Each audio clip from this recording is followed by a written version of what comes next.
Welcome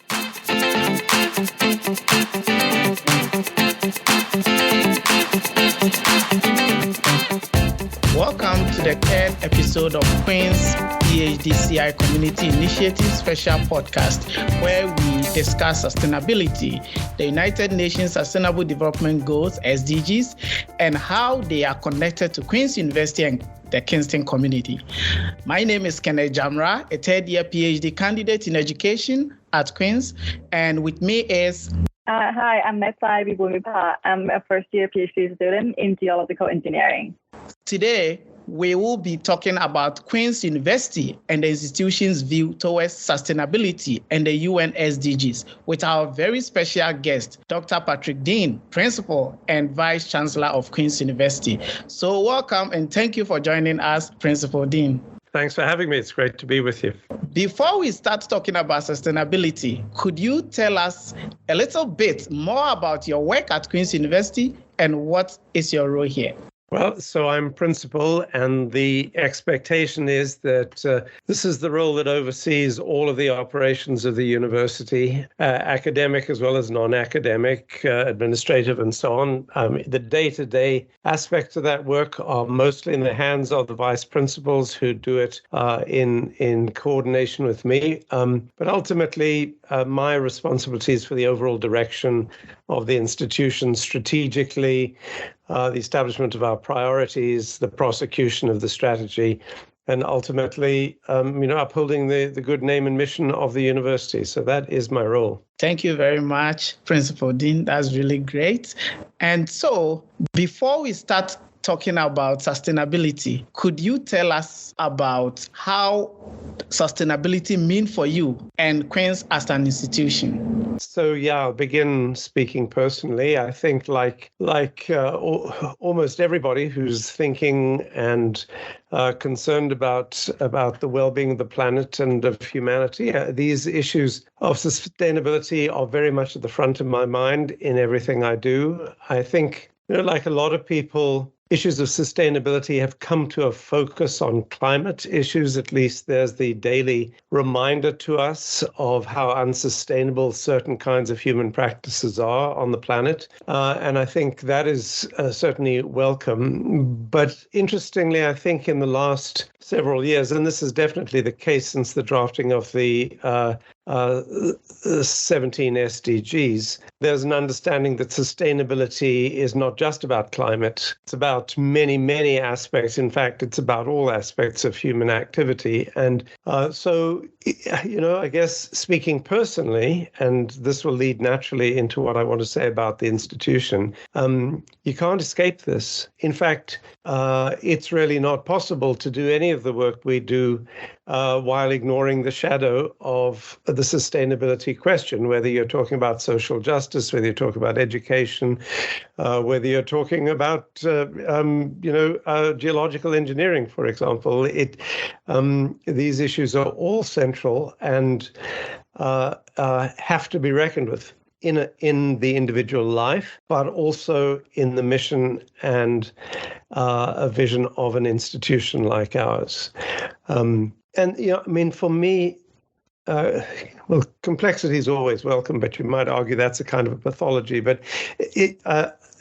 recognizing the complexity of the whole sustainability question, how it is not just about the emissions your car or cows in the pasture emit. It is a complex network of considerations about all aspects of human activity. This, to me, is very, very interesting. And there are a few organizations that are so well, how shall I put it, that are so well established in order to address that. And universities, because of the range of expertise, and also the commitment university have to the young people who come here to study and to go on to inherit the world we're giving them.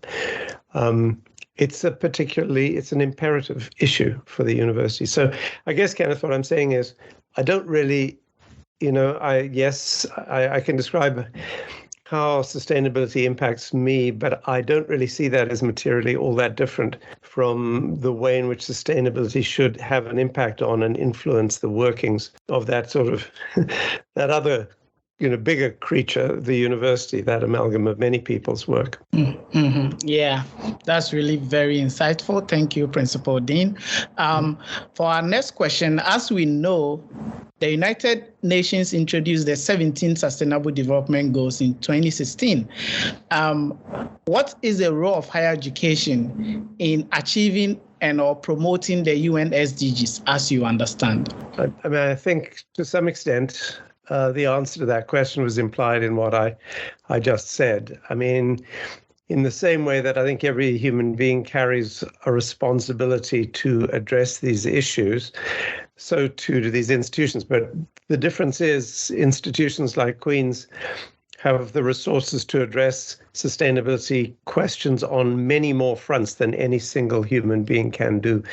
So that makes the obligation that much more intense and critical. So I think what's rather interesting to me about the SDGs is there are many ways of looking at what a university does, but if you focus on the impact universities can have and you want to sort of find an interpretative framework within which to understand that impact, the SDGs provide a perfect taxonomy for understanding full breadth of the work that is done in a university and therefore the full breadth of the impact it can have. And that's pretty exciting. That makes me want to maximize the university's engagement with the SDGs. It makes me want to make explicit that engagement. It's quite interesting when we began talking sort of quite extensively as an institution about the SDGs about 4 years ago.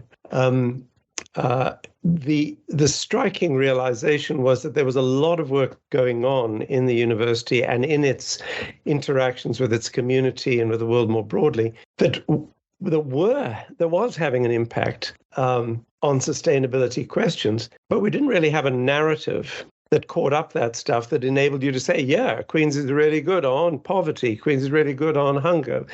We're really good on life below water. We're really good on life on land. But the moment you sort of drop the framework of the 17 SDGs onto the work of an institution like this, it does two things. It gives you a narrative into which you can insert your work, but it also helps you see the potential of doing more. You know what I mean? The narrative is empowering. You run sustainability up the flagpole of the institution, and suddenly people interpret the work they're doing in relation to that, and that stimulates the desire to do more or the imagination to picture what more could be done. Yeah. And this has reflected in Queen's work.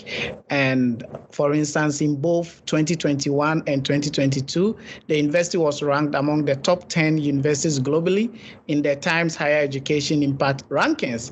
So it gives a sort of great transition for us to move to our next question, which is, can you share some of the impact and progress the institution has made in the area of sustainability or the SDGs broadly? Oh, yeah. I mean, here, I could talk under all 16, actually, indeed 17 categories here. But, just if I could go back to the impact rankings, because that is an illustration of what I just said about how much was going on without us knowing it. I mean, we entered, I remember when we submitted our data for the Times High Impact Rankings that first year we were part of the process. It was about 600 different pieces of evidence. So course outlines, research outlines, data, you name it, stuff from financial aid. And so about 600 pieces of evidence. And I remember when we submitted it, thinking and saying to many people, the point of this is not to do well in the rankings. It would be really gratifying if we did well in the rankings, but that's not the point. The point is to use this as a means of self-assessment. And I think that was what was really valuable, both that year and then last year when we did it again, and again placed very highly. It was a means of, we sort of took the Times Higher questions and posed those in an attempt to really understand what's going on at our place. So you can see I mean, we did extraordinarily well on the poverty SDG. Now, we did that partly because one of the things that counts there is how accessible the university is and how available financial support is for students. But I don't, that is valuable because however you understand, quality education and accessibility and all of these things, it begins at your front door. It's not just something that you have to be concerned about on the other side of the ocean. So where do we do really well? I mean, I think we do really well in some of the obvious areas. A long history on peace, justice, and strong institutions. You think of Queen's School of Policy Studies, climate change, obviously, in all kinds of areas. We have some very, very significant work going on across, say, the Faculty of Arts and Science and in engineering too. Quality education, Kenneth, I mean, just think of the orientation of your own faculty to addressing, really admirably, to taking a very progressive view of the obligation on researchers and teachers in education at Queen's to actually think globally. So all of which, is to say, there are a number of areas in which I think the university is making a very, very significant contribution. And overall, I think we are doing really well. We can do a lot more. I think, and in saying that, I think one has to sort of put to one side one's pleasure in the Times Higher Impact rankings and say, well, actually, that was fine. But the real pleasure and satisfaction has to come from seeing tangible results in, let's say, in our own community or further afield. I'm thinking of our collaborations, for example, with Ethiopia in the Faculty of Health Sciences in rehab therapy. So both close to home and far away, we need to be attentive to where we're having an impact and build on it. There's still a lot we can do. Great. Thank you very much, Principal Deane. So you talked about some of the impact and progress, and as a leader, you've been able to lead the university to implement strategies that has positioned the institution as an inclusive, research intensive with a global impact. So sometimes, like, other people or other organizations may be saying, oh, Queen's is doing really good, but they don't also understand the amount of work that goes into this. So in your opinion, what are some of the challenges that you have identified, especially when we think about the implementation of the UN SDGs? Oh, well, really good question. I mean, interestingly, it's always easier to point to the obstacles than to point to the tangible confirmation that you're being successful. I'm an English literature prof, so I'm not worried by qualitative outcomes. I mean, I'm more than happy to be satisfied by qualitative evidence. But yeah, what are the obstacles? Well, let's say there are two sides to any institution's engagement with the sustainability question and the SDGs. One is how we exist. I mean, so here I'm thinking about, decisions we make day to day about the running of the university. How do we reduce our carbon footprint? How do we do things more sustainably? And that is not just, the climate resources issue. It is also the social justice issue. It's how do we live those values, whichever of the SDGs we want to refer to at any given moment. So there is that. So we need to live our life as an institution in a way that is shaped by and responsive to those goals and the ethos behind them. Then there's the way in which we can make impact beyond our own context, and that is through how we educate people, what we educate them to do, how hungry we make them for social justice, how hungry we make them to live, on a planet that is not combusting slowly to become uninhabitable. And so there's that side of this. And I think there, as the university kind of discharges its teaching and research obligations, it can have a huge impact. But what are the obstacles to this?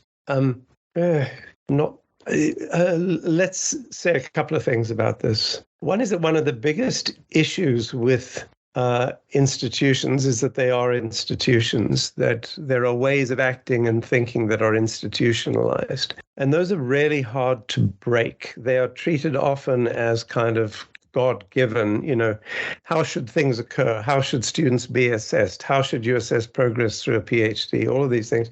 They've been around a long time. They vary marginally from institution to institution, but there is a kind of a broad consensus in these institutions about the way things should be done. And I think one of the obstacles to making real progress on the sustainability question is the intractability of some of those conceptions about how an institution should operate. It's as simple as saying, well, let's just put it this way. What should the impact be on the curriculum of a commitment to the SDGs? Should that mean that every department, every program should look at its curriculum through the kind of lens of the SDGs and to think about that? And how do you reconcile that notion, of course, with the notion of academic freedom in the institution? And that's a very valid question. So there is that issue, the conception of what an education in a discipline should be isn't always open to the inclusion of this kind of perspective. And I'll speak about my own department, who think very progressively about this kind of thing, but it's not inherent in a discipline like mine that you should be thinking about global impact in at the first level, Now, does it mean you should? Well, you should think about the possible application, whether or not you end up concluding that it should be at the forefront. So there's that.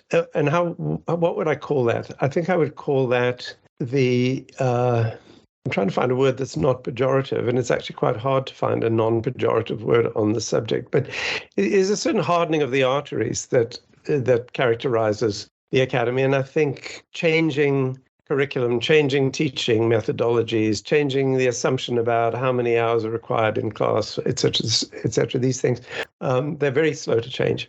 And related to that is the idea, too, that until you get to that stage of change, something like sustainability in the SDGs is treated as something that's good and important, but sits on the side of the desk. There's the main work you do, and it's relatively unchanging over time. And then, it seems that nowadays we need to pay some attention to sustainability. So here it is on the side of my desk. Well, I'll get to it when I have time. And I think the big shift has to be for that to become a kind of mainstream consideration. I feel the same way about internationalization, by the way, or global engagement. And they are very closely related, because a globally engaged university is a university concerned with global sustainability and equity, justice, and so on. But the tradition in the academy is for international to be a thing on the side, it's about student mobility, And usually it's more about incoming student mobility than outgoing student mobility, because it's to the advantage of institutions that it should be so. And that's very short-sighted. And so that is not global engagement, as I understand it. It has to suffuse the curriculum. It has to suffuse your decision-making as an institution. So exactly the same thing holds for the issue of sustainability, whether you use the SDGs as your taxonomy or whether you don't. It has to be integrated in that way. So here, these are almost cultural issues that get in the way. And I won't be the first person to say those are often the most difficult kind of obstacles to overcome. Another one that is relevant and has a complex relationship to that is the issue of resources. Because, one response to this when you say, look, the university should be very focused on sustainability and the SDGs. People say, well, yes, how are you going to fund that? Well, that presupposes it's an extra thing on the side of the desk that now needs to be paid for to be integrated. But in fact, if you integrate it, it doesn't necessarily mean there are additional costs involved, but there's a mindset that presupposes it is. All of these things can be overcome. And in all of these things, I think one is pushing against something that is actually good in the academy, which is the academy is, critical, slow to change, fierce about the integrity of disciplines and so on. All of this is good, but not in an unqualified way. So I'll just end by saying I think I'm going to make one of those statements that probably is easily disprovable, but I'll make it anyway. And that's, I don't think there has been a bigger challenge to the mission of higher education than this one for a very long time. Universities have been around for 900 years, but they haven't always been doing the same thing for 900 years. But if I think of the last century or so, we've seen a kind of a steady development of the academy in the kind of post-1945 period, which has been largely unchallenged. You'd say there are probably two things that challenge it now. One is the digital revolution and what that means. And then the other is the sustainability question and the sense that universities now have to be much more concerned, as a colleague of mine always says, about much more concerned about what they do rather than what they are. It's about effect. These are very important insights, especially when we think about the future of higher education and how these SDGs can play a role in shaping the way we see education. And I particularly like your insight around curriculum, because that's one of my area of studies. Okay, so we will now move to collaboration and knowledge sharing aspects of today's episode. So the City of Kingston and community partners are exploring a sustainable development goal model. Given Queen's tremendous work in this area, especially when it comes to the SDGs, do you see any areas for collaboration and knowledge sharing between Queen's and the City of Kingston? Yeah, there are 16 of them at least, and they'll be facilitated by the 17th. Yeah, this is really good news, by the way. I mean, there are many really progressive positions that the City of Kingston has taken over the last little while, and I really do applaud this one. And my position is this city and the university have evolved together in extraordinary ways over the last 180 something years, and we are going to be bound together in the future. And on this matter, on sustainability, we have a shared interest in making this city a really admirable exemplar of progressive policy making and city government and so on.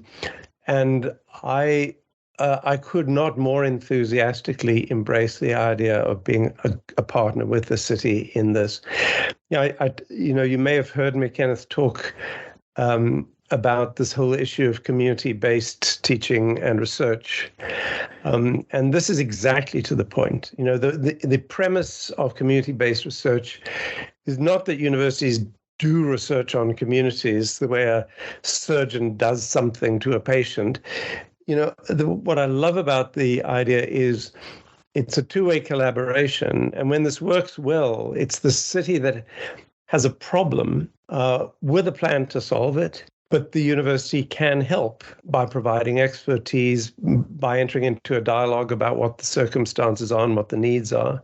And then between the partners, a solution is evolved. So that's to the benefit of the city, and it's to the benefit of the researcher, or if there are students involved, to the students who are learning from this experience. In my 40 years or so in the business, I can't think of a moment in which I have been more excited about the pedagogical model than I am now when I think of things like community-based teaching and research, because it is just, it's an approach which multiplies the benefits of the learning moment or the moment of discovery in ways that just, the conventional approaches don't. So, yeah. And then in what areas? Well, as I said, facetiously somewhat, I mean, those 16 goals, the 17th is the one we're talking about here, right? Partnerships for the achievement of the goals. And our first partner should be the City of Kingston. I know already there's a lot of work that goes on. I mean, this gets to our earlier point about how much was going on without us knowing it.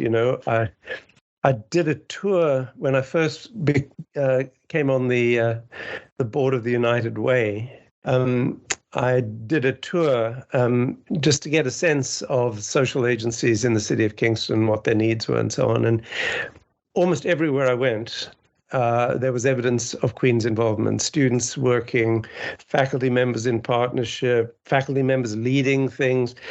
In many cases, outside of the context of any kind of compensation or recognition, just doing it because it's important. And what's exciting to me about the current moment is, that promoting that collaboration, but making it more than volunteerism, making it intrinsic to the academic life of the institution. We do that right. If we get that right, great for the city, great for the university, great for what we're here to do. So you could name any one of the 16 areas, and there's work we could do, and there's work we probably already are doing in those areas. So, yeah, it's an exciting time. Yeah, that's right. And there are great potentials here. And even when I think about the PhD community initiative as an example, like we are students and interested in community engagement, and we are doing this through that kind of work. So yeah, that's really, really important. And to wrap up the third episode of Queen's PhD CI Community Initiative podcast, Principal Deane, is there any final words you would like to share with the listeners or the SDG team? Sure. By the way, I will just say, really proud of the PhD Community Initiative. It's fabulous, and it's a model for more things we need to do in the same vein. Well, I think the way I'd want to leave this is to talk about that 17th goal, because I think what's really exciting about the SDGs is the recognition in them that solutions to some of the world's problems are not only kind of multidisciplinary and multifaceted, but they're multilateral. The solutions have to be multilateral. And to me, that's, you might say, well, that's glaringly obvious. But to a society that is obsessed with competition, it's not glaringly obvious. I think back to, you think of research grant competitions. I think of the big ones that the Canada First Research Excellence Fund in its first incarnation. It was set up, to advance science in Canada, but it was set up on a competitive model. So in a country of our size, what's the better way to harness the scientific expertise of a country for the good of the country? Have a competition which pits institutions against each other, or have a competition which encourages collaboration? And I think we're seeing a shift. I don't know how long it will take, if ever, for us to wholly escape this competitive mindset. But at least implicit there in the goals, and implicit in our whole conversation today, is this notion that competition is in fact not the way forward, especially if you're talking about sustainability. Collaboration, cooperation, mutual support, sharing of resources, sharing of data, sharing of scientific discoveries, sharing of insights. All of these things are utterly crucial. Without that, we don't have the likelihood of progress. And most important is the notion that collaboration should not occur only amongst homogenous groups. In other words, when I think of the SDGs, I love the model that the International Association of Universities put in place, in which they took a university from the global south, connected it to a European university, connected it to an advanced research university in the US, connected it wherever, and said, yeah, you solve these global problems by bringing together universities from around the world, all with a different stake. I mean, poverty means one thing in Kingston, means something kind of different in Mumbai, but it means the same thing at a human level, right? So, so I'd end just with that notion of partnership. I think it's the thing to be embraced. And given the project you're working on, it's something I really do welcome with the city here. We need the richest, strongest partnership we can on these issues, which are crucial to every person in this community. Thank you for these insights. Now, I believe we've come to the end of this episode. Thank you, Principal Deane, for giving us a lot of insight about your work at Queen's University and your views towards sustainability and the UN SDGs. And thank you, the listeners, for listening all the way through. I hope that this episode inspired you to become more mindful of the UN SDGs. Thanks again, and see you next time. Bye. Thanks very much, everyone. Patrick, have you got like 2 minutes here? I wanted Kenneth to finish his piece, but one question from the sidelines. My limited understanding is that when you started this project at Queen's, you started with a 17-room exercise. Yeah. And one of the things that I think the students will struggle with as they're trying to get to recommendations is whether that approach is even possible for the city, given the nature of that organization, or alternatively, you having done it, is it desirable? But if you had any advice you could give on that question, it may well help us try to find a more practical set of outcomes from this exercise. That's a great question, George. So let me see. It was a really good exercise. So first top of the mind response would be to say, I think it'd be worth trying something like that in the city, because, in those 17 rooms, you'd bring together even more diverse partners than we did on campus. So it'd be very interesting to see how that would work. I suppose the risk there is the divergent interests could be so divergent that, you might have consensus on some theoretical points, but on practical things you might not. So I think before I go on, I'll say a really good person to talk to on this is Sandra Donato. We've had several discussions with her, and she's incredibly capable and incredibly willing. And she's going at a rate of speed that's hard for us with our project to keep up with. Yeah.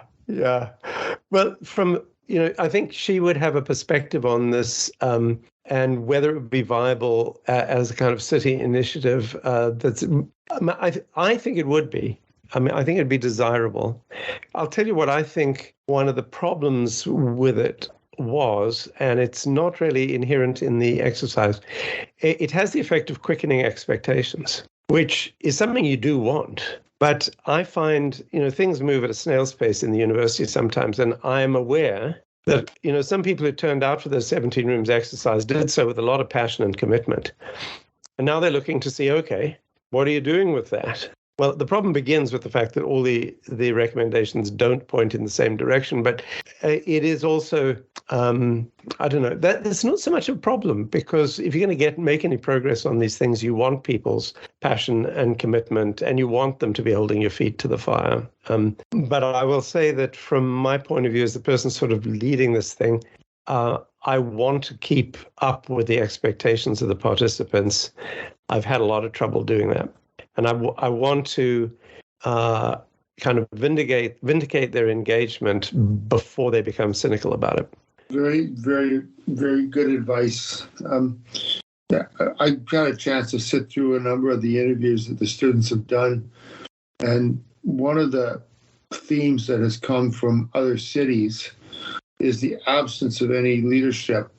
We're off the record on this, but the absence of any leadership from the province who controls such a substantial degree of the funding and shapes the initiatives that the cities must follow as opposed to may choose to follow.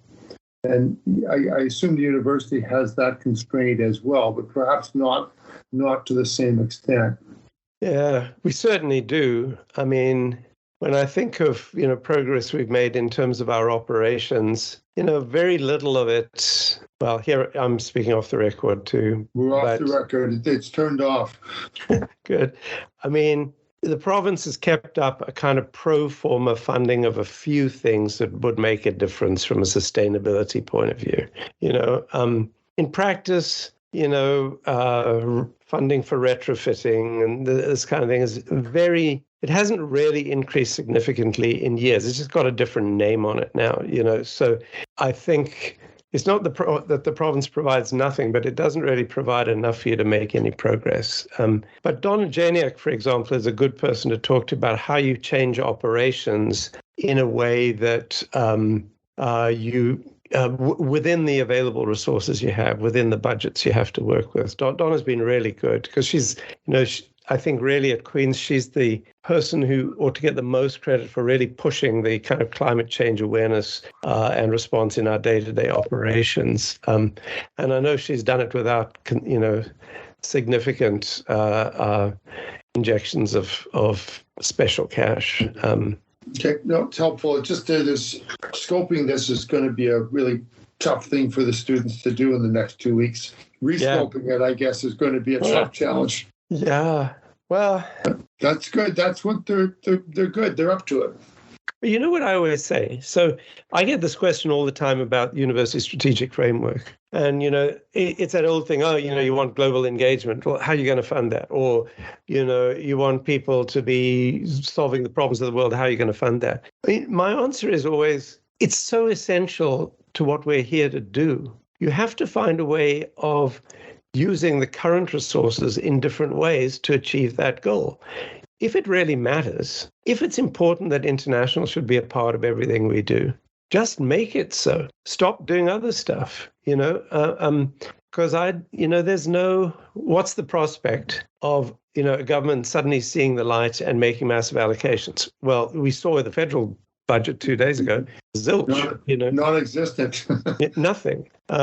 You yourself, put your finger on the engagement of the province on this. And I know from looking at our kind of philanthropic record, we have lots of donors who are very mindful of these kinds of global sustainability questions.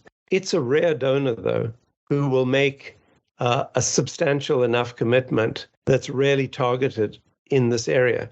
All of which is to say, if we care about this, we better recognize there's not likely to be additional money. It's be true for the city, right? Very much so.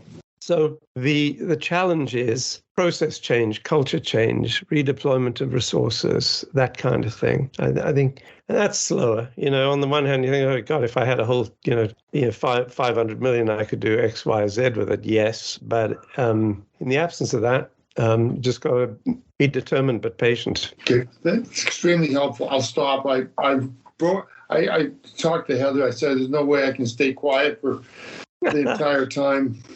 So fascinating. Yeah. I offered to mute George, but he didn't take me up on it. Well, I enjoyed the questions. Thanks. And really happy to be of help. Thank you. So good luck with it and keep me posted on how the project goes. And, when you're talking to the city, do give them every assurance that this is sincerely meant. I think, I must say with the current mayor and I think the makeup of council, there's a lot that could potentially be done right now. Agreed. Okay. Thanks a lot. You'll see that message come through somehow. Very good. Thanks, George. Thanks, everyone. Thank you. Bye.